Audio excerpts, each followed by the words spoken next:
सुतल राजा उठी बैठले मन में विचार करे हो लालना अब होला कुलावा में हान त एक होब लकबिन हो ए लालना अब होला कुलावा में हान त एक रेब लकबिन हो उहाँ से उठे राजा दशरथ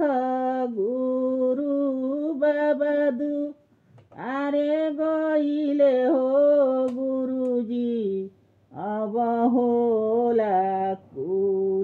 कुलावा में हान त एक होब लकबिन हो झोरा मेले कढ़ले गुरुजी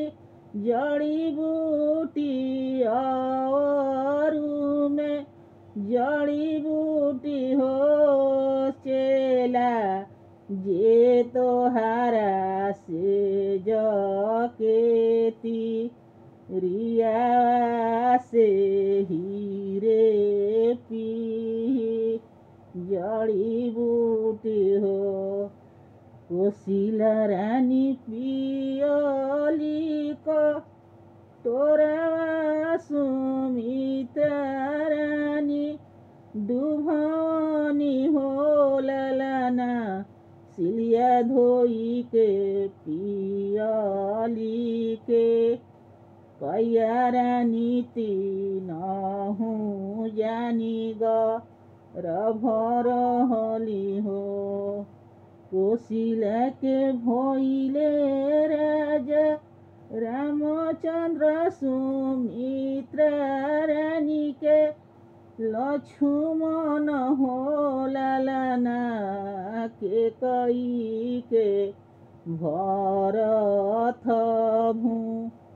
मालती नहु भारवा सोहर हो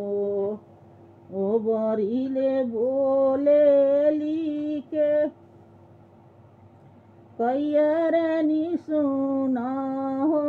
राजा दशरथ हो राजा